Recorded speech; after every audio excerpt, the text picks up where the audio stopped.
Selamat pagi Bapak Ibu yang kekasih di dalam Tuhan Yesus Kristus. Pagi hari ini saya Iko Wahyu Suryaningsih kembali menyapa dengan kebenaran firman Tuhan yang terdapat dalam Amsal 3 ayat 5. Amsal 3 ayat 5. Percayalah kepada Tuhan dengan segenap hatimu dan janganlah bersandar kepada pengertianmu sendiri. Amin. Bapak Ibu yang kekasih di dalam Tuhan, banyak orang meminta Tuhan untuk menjamin kesuksesan mereka. Sementara mereka belum mencoba apa yang Tuhan ingin mereka lakukan. Tetapi itu bukanlah iman. Iman selalu membutuhkan risiko.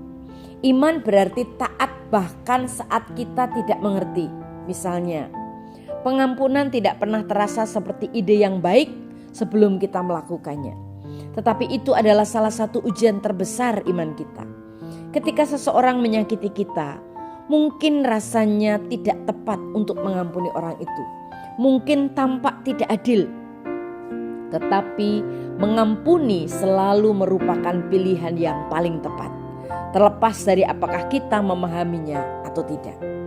Ingatkah kita ketika kita masih kecil dan orang tua kita menyuruh kita melakukan sesuatu yang tidak masuk akal bagi kita.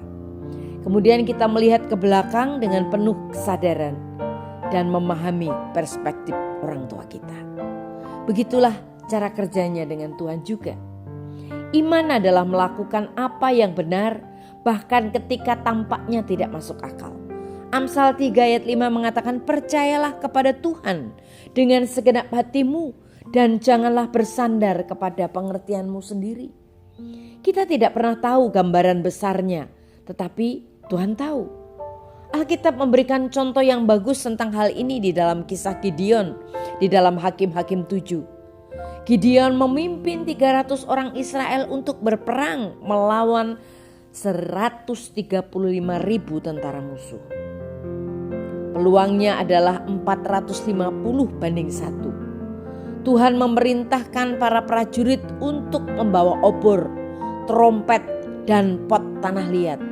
Sebuah perintah yang saya yakin Gideon pasti juga menganggap hal itu sebuah kekonyolan. Tetapi kemudian Tuhan memerintahkan Gideon untuk meletakkan pot tanah liat di atas obor agar cahayanya tersembunyi di malam hari. Selanjutnya dia memerintahkan mereka untuk mengepung perkemahan musuh. Perintah Allah kurang lebih seperti ini. Ketika aku berkata kepadamu, tiuplah trompet, pecahkan tempayan dan biarkan obor menyala dalam kegelapan.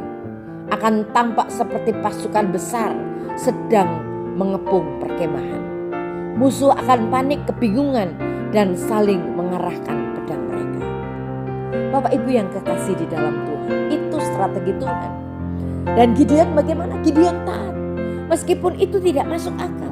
Bangsa Israel meniup trompet mereka, memecahkan tempayan mereka dan mengeluarkan cahaya dari obor mereka. Para prajurit musuh terbangun kaget dan mulai bertempur satu sama lain. Bukan melawan bangsa Israel. Karena Gideon melakukan apa yang Allah perintahkan. Meskipun dia tidak memahaminya, bangsa Israel memenangkan pertempuran.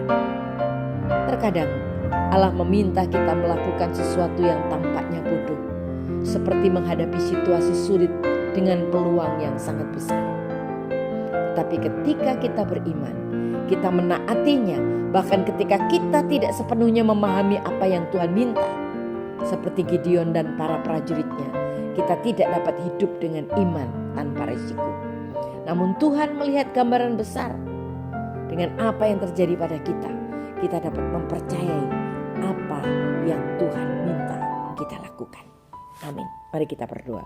Tuhan Yesus, terima kasih buat firman-Mu. Kami percaya Tuhan memberkati kami. Biarlah kami berani melangkah dengan iman. Dan kami percaya Tuhan menyertai kami. Dalam nama Tuhan Yesus kami berdoa. Haleluya.